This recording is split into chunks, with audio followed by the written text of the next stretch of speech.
ما الصلاة؟ ما معنى الصلاة؟ ذكرنا حديث المسيء صلاته الذي أمره النبي عليه الصلاة والسلام بأن يعيد 3 مرات فكان يعيد. فحينما علمه النبي عليه الصلاة والسلام علمه الإطمئنان حتى تطمئن راكعا، حتى تطمئن قائما، حتى تطمئن ساجدا، حتى تطمئن جالسا. عبارة نبوية تكررت في الحديث بشكل أو بآخر. طيب، يمكن للإنسان أن يتكلف الاطمئنان مع ذلك لا يكون قد صلى. ما معنى الاطمئنان؟ الاطمئنان ليس حركة بدنية بل هو حركة نفسية. حينما تطمئن نفسك يطمئن بدنك.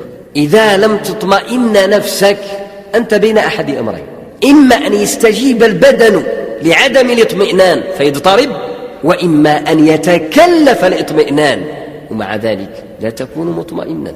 يجب إذن أن تبحث عن طمأنينة النفس حتى تكون من المصلين. ولا تطمئن النفس إلا إذا أحست أنها تصلي، وإنما الصلاة مناجاة الرحمن. في صحيح مسلم: وإن أحدكم إذا صلى يناجي ربه. ذكرت الحديث أكثر من مرة. هذا الحديث يجب أن ننقله إلى منازلنا. قصدت قصدا أن أعيد هذا الدرس بصيغ أخرى.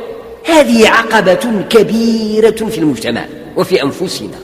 مشكلتنا كبيرة لأننا لا نصلي مع الأسف. الأصل أن تنقطع الحركة في المجتمع حينما يؤذن للصلاة. ما دام الغائب أكثر من الشاهد فلا صلاة. يجب إذن أن نحمل هم أنفسنا وهم غيرنا. فرب سفينة غرقت بفعل الغير لا بفعلك أنت. واتقوا فتنة لا تصيبن الذين ظلموا منكم خاصة، ذلك قول الحق عز وجل. وما حديث السفينة عنا ببعيد. الذين ركبوا في أعلاها والذين ركبوا في أسفلها، وأراد الذين هم أسفل أن يثقبوا محلهم. فما على الذين في أعلى إلا أن يضربوا على أيديهم، فإن تركوهم غرقوا جميعا. نحن مسؤولون عن أنفسنا وعن أهلينا. قوا أنفسكم وأهليكم نارا وقودها الناس والحجارة وامر أهلك بالصلاة واصطبر عليها وكان يامر أهله بالصلاة. كم مرة قصدت الخروج إلى المسجد والتفت إلى زوجك: هل صليت العصر؟ هل صلى الأبناء العصر؟ كم مرة خرجت من بيتك فجرا وأيقظت زوجك وأمرتها أن ترقب أطفالك ليصلوا أيضا؟ أم أنك فقط تحمل هم نفسك؟ مسؤول أنت عن زوجك، مسؤول أنت عن أبنائك. كلكم راع وكل مسؤول عن رعيته. أسرتك شعبك وأنت حاكمه. واجب عليك التربية. الأمر بالصلاة: وأمر أهلك، هذا أمر الرحمن رب العالمين. وأمر أهلك بالصلاة. يجب أن يكون حديثا يوميا لا تمل منه. كل يوم سل: هل صليتم؟ من صلى؟ من لم يصلي؟ وجازي الذي صلى من الأطفال، وأرهب من لم يصلي منهم بوسيلة من الوسائل التأديبية اللطيفة الحكيمة. وسائل تأديب الأطفال يعني كثيرة. يمكن تأدبوا ما تشريلوش، تأدبوا ما تلعبش معه ذاك النهار لعب مع أخوه. شيء عجيبة مؤثرة نفسيا. ويمكن أيضا إن بلغ من السن ما يجعله قابلا للضرب أن تضربه ضربا غير مبرح، ضرب لطيف. وذلك أمر النبي عليه الصلاة والسلام في تعليم الأبناء الصلاة ل7 واضربوهم عليها ل10. لكن الضرب طبعا ضرب غير مبرح، ضرب تأديبي تربوي. واللي علم ولاده الضرب قبيح راه ما كيتربوش، بالعكس تماما النتيجة معكوسة كتعطي.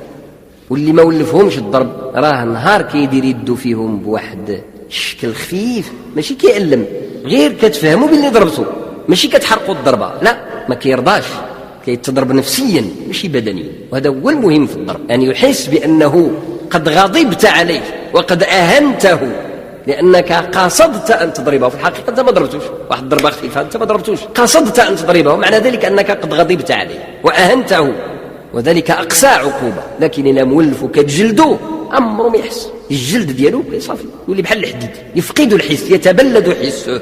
بل ربما هذه معروفة حتى في علم النفس يجد لذته في أن تضربه، وهذا مشاهد رأيناه بأعيننا. بعض الأحيان كتلقى الطفل كيعاكس هو براسو ما عرفش راسو شنو وقع له، كيعاكس باش ياكل العصا وما يلقى راحته حتى ياكل العصا. هذه النوعية ما عندك ما دير بها. والسبب الآباء هما كيبلغوا الأبناء لهذه الحالة النفسية السيئة بالضرب بسبب وبغير سبب، وإذا ضربوا بشكل وحشي. هذا ظلم وليس بتربية، وإنما التربية في العربية التنمية. هذا معنى ديال التربية. ربى الشيء يربو، نمى ينمو، فأنت تربيه يعني تنميه، كتكبرو، ماشي كتكبر له القلدة ديالو، كتكبر له الاستعدادات النفسية والمواهب الروحية الإيمانية والخلقية، كتنميها بحال كتسقيها بالماء، بحال شي شجرة كتسقيها بالماء. هذه تربية. وكثيرة هي المعاني التي بلغت بالإشارات وليس بالعبارات. يجب أن تكون الصلاة أول شيء يتلقاه الأطفال من التربية في المنزل. بيت مصلي تعمره الصلاة، حركته صلاة، مطبخه صلاة، كل مرافقه صلاة، حتى الحمام دياله. النبي عليه الصلاة والسلام كان في اختلائه، دخوله إلى الخلاء وخروجه من الخلاء مصليا، يعني بالمعنى يذكر الله إذا دخل ويذكر الله إذا خرج، فهو في صلاة، في ذكر دائم أبدا. اللغة المستعملة في البيت يجب أن تكون هي لغة الصلاة، فللصلاة لغتها، ولا يمكن آنئذ بإذن الله إلا أن تزهر الأسرة أبناء صالحين، إلا أن يشاء الله، وبعد ذلك فوق طاقتك لا تلام. أما أن تضرب صفحا عن البيت ما معاشروش ما كتعرفوش، هذا شيء خطير أن لا تعرف أبنائك. وفعلا الحياة المادية الجديدة خطيرة جدا، تسرق الرجل من بيته، وتسرق المرأة من بيتها، وتسرق الأطفال من أسرتهم ومن والديهم وآبائهم. ما تخليش الحياة تسرقك من البيت ديالك. أعط لبيتك وقته وحقه، وعيش مع أطفالك، اسألهم، حدثهم، استمع إليهم، وحدث زوجاتك أمامهم كثيرا كثيرا كثيرا. راه الحديث ديال الزوجين أمام الأطفال كيربي الأطفال بلا ما تقصد انت. أما مخاصمة الزوجة أمام الأطفال فيخرب الأطفال ويدمرهم. فإذا كانت الأجواء نظيفة في البيت كان هذا البيت مصليا، ومرهلك بالصلاة واصطبر عليها. زيادة الطاء في لفظ الصبر أمرا، واصبر واصطبر دال على قوة الفعل والإصرار، الإصرار عليه، يعني تصبروا وتصبروا ما معناه كل يوم، يعني أن تديم الصبر عليها، تديم الصبر على الصلاة وتديم الصبر على الأمر بالصلاة. الله أكبر. الصلاة إذن صفة نفسية وإحساس وجداني.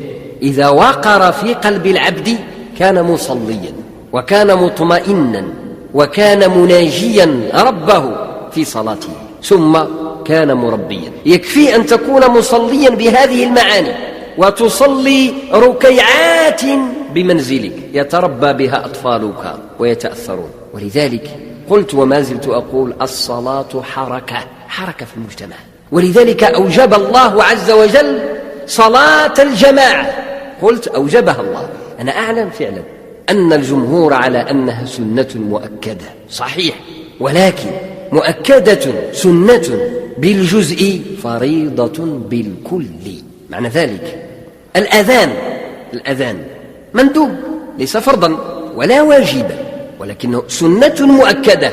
ولكن العلماء قالوا إذا أجمع أهل مصر على تركه قوتلوا عليه. اتفقوا شي مدينة ما يأذنوش، خصهم يتقتلوا باش يأذنوا، فهو إذن مندوب بالجزء. ما واحد الجامع أذن ولا ما أذنش، الأذان أفضل طبعا، ولكن إذا لم يؤذن وصلي صلاة صحيحة.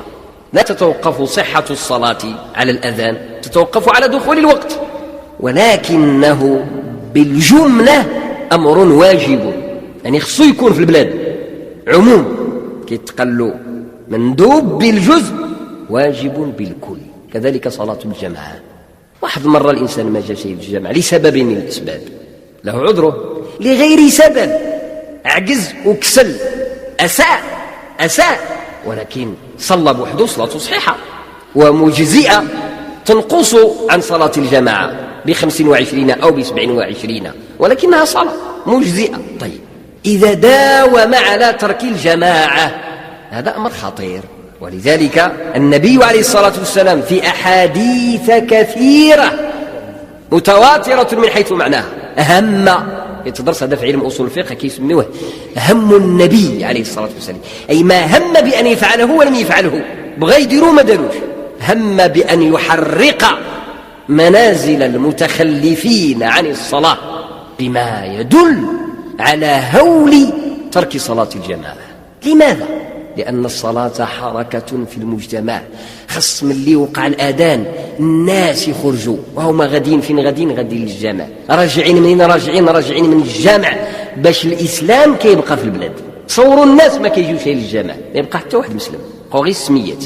وهذا الذي حصل لبعض البلاد الذين مع الأسف لسبب من الأسباب منعوا من مساجدهم أو غلقت أو ناسوا ذلك. البلاد اللي طحنتها الشيوعية في أوروبا الشرقية بحال البوسنة والهرسك زمانا، بحال تركيا أيضا ما وقع لها في زمان كمال أتاتورك، بدلوا لهم الآذان من العربية ردوا للتركية، وتراخى الناس عن المساجد شيئا فشيئا حتى خربت وحولت مساجد أخرى. بلاد الإسلامية المستعمرة اللي استعمرها الاتحاد السوفيتي البائد حولت إلى متاحف وإلى اسطبلات. مع الأسف نسي الناس دينهم. المسجد هو الرباط، فذلكم الرباط فذلكم الرباط فذلكم الرباط، يعني الجبهة التي تقاتل فيها العدو الذي يريد أن ينتزع منك دينك. فهو إذا مربط اجتماعي يحفظ الدين للناس. ولذلك وجب أن يتحرك المسلمون إلى الصلاة إلى المساجد. بعض الشباب يكون العقل ديالو صغير بحال التقيبة ديال الليبرة، يقول لك ودي، وهذا سمعته كثيرا، خطبة الجمعة هذه المرة راه غير مصيفطها وزارة الأوقاف، ما نمشيش للجامع. غلط كبير، غلط كبير. أو الخطيب الفلاني غير كي يعاود الخريف، ما نمشيش للجامع، ما نصليش، نصلي غير في الدار. غلط كبير، لأنه أنت ما تمشيش وأنا ما نمشيش والآخر ما يمشيش، معنى ذلك أن الجمعة مشات. من المستفيد؟ الأعداء. تمشي وخا ما تسمع والو، سير الجامع، شد موضعك حتى يجيب الله اللي يسمعك. الرباط، فذلكم الرباط فذلكم الرباط فذلكم الرباط. راك شد الموضع. لما شد الموضع اللي الجيل اللي جاي لولادك وولادك، أنت مسؤول باش تشد موضعك في الجامع، باش ولدك يعرف بأنك أنت عندك موضعك في الجامع. نهار تمشي أنت هو يشد بلاصتك. فقلت النظر ديال بعض الشباب كيكون قصير، كيشوف غير على قد ضلو، والمؤمن مطالب بأن يبصر. وهناك قد جاءكم بصائر من ربكم فمن ابصر فلنفسه ومن عمي فعليها. ومع الأسف كثير منا عامون. اللهم أرنا الحق حقا وارزقنا اتباعه، وأرنا الباطل باطلا وارزقنا اجتنابه، واجعلنا لك من الشاكرين.